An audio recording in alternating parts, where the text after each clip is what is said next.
পহেলা বৈশাখ উপলক্ষে কিন্তু এখানে আমি একেবারে লাল টুকটুকে একটা জামদানি শাড়ি বের করে নিয়েছি এবং কিভাবে সাজুগুজু করলাম, আজকে শাড়ি পরে কোথায় ঘুরলাম সবকিছু নিয়েই কিন্তু আজকের এই ব্লগটা। হ্যালো এভরিওয়ান, আসসালামু আলাইকুম। সবাই কেমন আছেন? আশা করছি সবাই ভালো আছেন। আমিও ভালো আছি আল্লাহর রহমতে।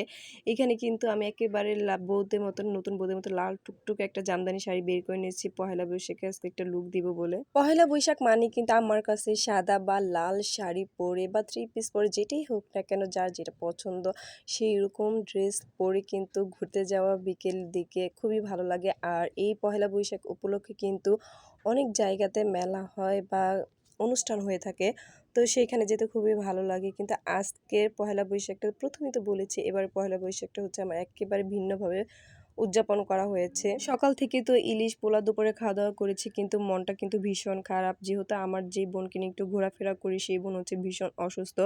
তো ওই বোনের কারণে কিন্তু আমার মনটা একটু ভীষণ খারাপ, যেহেতু এখন পহেলা বৈশাখ, তো ভেবেছিলাম পহেলা বৈশাখের দিন বিকেলে একটু ঘুরতে বের হবো। আর এই দিকে তো আমার যে বোনের সাথে একটু ঘুরতে যাই সেই বোন ভীষণভাবে অসুস্থ, তাই মনটা ভীষণ খারাপ। যেহেতু নতুন বছর নতুন দিন, তাই মনকে একটু ফ্রেশ করে তারপর বিকেলে একটু সাজুগুজু করতে বসলাম। আর এইদিকে কিন্তু আমি আজকে মেকআপ করতে করতে আপনাদের সাথে ভিডিওটা শেয়ার করতেছি। নর্মালি আমি যেভাবে মেকআপ করি, আমি কিন্তু মেকআপ করতে তেমন পারি না বা আমি কোনো মেকআপের টিউটোরিয়ালে দিতেছি না। শুধু আমি যেভাবে নিজেকে মানে মেকআপ করি বা একটু প্রেজেন্ট করি সেটা হচ্ছে আপনাদের সাথে শেয়ার করতেছি। এখন কিন্তু সবাই নিজেকে সাজাতে পারে, মানে সবাই খুব সুন্দর করে সাজতে পারে। তো আমার এখানে সাজার কোনো কিছুই নেই, শুধু আমি নিজে কিভাবে সাজুগুজু করি সেটাই আপনার সাথে আজকে পয়লা বৈশাখের দিন সাজুগুজু করতেছি আর আপনাদের সাথে শেয়ার করতেছি যে পয়লা বৈশাখের লুকটা আমি কিভাবে দিয়েছি। আজকে হচ্ছে আমার দুলা ভাইয়ের দেওয়া, মানে সৌদি আরব থেকে দুলা ভাইয়ের দেওয়া মেকআপ গুলো দিয়ে হচ্ছে আমি সাজুগুজু করতেছি। এগুলি হচ্ছে আমার ভাগ্নির দেওয়া। তো ভাবতেছিলাম, ভাগ্নিকে বলছিলাম যে চলো আজকে পয়লা বৈশাখের দিন তোমার এই মেকআপ দিয়ে হচ্ছে সাজুগুজু করি। তো নর্মালি যেভাবে আমি সবসময় রেডি হই বা কোনো অনুষ্ঠানে বা কোনো অকেশনে গেলে যে সাজুগুজু করি, তো সেভাবে সাজুগুজু করলাম। ফাইনালি কিন্তু আমার মেকআপ ডান। আর আমাকে কেমন লাগছে এই পহেলা বৈশাখের লুকে অবশ্যই কমেন্টসে জানাবেন।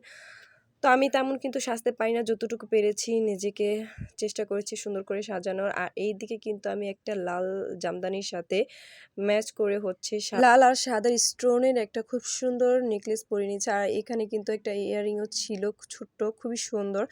দেন কিন্তু আমার খুব পছন্দের কাচের চুড়ি পরে নিয়েছে দুই মোট দুই হাতে। আর এই কাচের চুড়িগুলো কিন্তু একেবারে লাল টুকটুকে শাড়ির সাথে ম্যাচিং হয়ে গিয়েছিল। তো ফাইনালি আমার পহেলা বৈশাখের শাড়ির সাথে এই মেকআপ লুকটা কেমন হয়েছে অবশ্যই কিন্তু কমেন্টসে জানাবেন। পহেলা বৈশাখের দিন বিকেলে একটু শাড়ি পরে কিন্তু আমার একেবারে কোথাও যাওয়া হয়নি।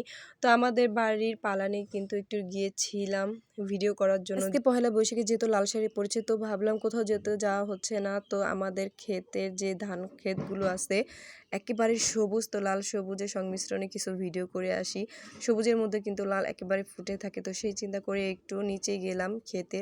তো খেতে যাওয়ার পর একেবারে সুন্দর করে ঘাস খেতে বসে কিন্তু ভিডিও করতেছিলাম। আর আমরা মেয়েরা কিন্তু শাড়ি পরি বা যে কোনো ড্রেসই পরি না কেন, যেটা একেবারে মনের সাথে মিশে যায় বা কমফোর্টেবল করি ড্রেস পরে, সেটা পরে কিন্তু একেবারে সুন্দর করে ভিডিও করতে ভালো লাগে। তো আমার এই শাড়িটা পরে কিন্তু আমার ভীষণ ভালো লাগছিল। আর এইদিকে দেখেন আমার মেয়েরা কিন্তু পেছনে খুব আনন্দ করে খেলতেছিল। আর এই তো আমাদের ধান ক্ষেতগুলো কি সুন্দর ধানের ছড়া ছেড়ে দিচ্ছে, তো সবুজে ঘেরা চারিদিকে, তার মধ্যে কিন্তু লাল টুকটুকে আমি মাঝে দাঁড়িয়ে ভিডিও ক্লিপগুলো নিচ্ছিলাম, খুবই সুন্দর লাগছিল। এদিকে কিন্তু আমি বৈশাখী ড্রেস পরে নিয়ে আমার বড় মেয়েও কিন্তু খুব সুন্দর লাল একটা ড্রেস পরছে বৈশাখ উপলক্ষে। আর তার সাথে আমার ছোট মেয়েও তো একটা সাদা ড্রেস পরছে। তো দুই মেয়েকে নিয়ে একটু একটু ভিডিও ক্লিপ নিলাম, যেহেতু মেয়ের মা হয়ে গেছি, তো দুই মেয়েকে রেখে তার ভিডিও করা যায় না। তো আমার দুই মেয়েকে দেখে কিন্তু মাশাআল্লাহ বলতে কেউই ভুলবেন না, মাশাআল্লাহ ওদের দুজনকে কিন্তু খুবই সুন্দর লাগছিল। এদিকে হচ্ছে আমার দুই হাতে কাচের চুড়ি, ইয়াররিং আর হচ্ছে নেকলেসের ক্লোজ শটগুলি নিচ্ছিলাম। তো লাল টুকটুকে শাড়ি পহিলা বৈশাখে এই লুকে আজকের ভিডিওটা আপনাদের কেমন লেগেছে অবশ্যই কমেন্টসে জানাবেন। আর আমার ভিডিওগুলো যদি আপনাদের ভালো লেগে থাকে তাহলে অবশ্যই আমার পেজটাকে ফলো দিয়ে রাখবেন, একটা লাইক কমেন্ট আর শেয়ার দিয়ে আপনারা দেখার পাশাপাশি অন্যদেরও দেখার সুযোগ করে দিবেন। এইদিকে তো আমি ভিডিও ক্লিপ নিতে নিতে অনেকগুলো ছবিও তুলেছি, তো ছবিগুলো হচ্ছে আমি লাস্টে পোস্ট করে দিতেছি। তো কেমন হয়েছে আমার বৈশাখী লুকের ছবিগুলো অবশ্যই কমেন্টসে জানাবেন। তো আজকের ভিডিওটা এ পর্যন্তই, দেখা হবে পরবর্তী ভিডিওতে। আল্লাহ হাফেজ।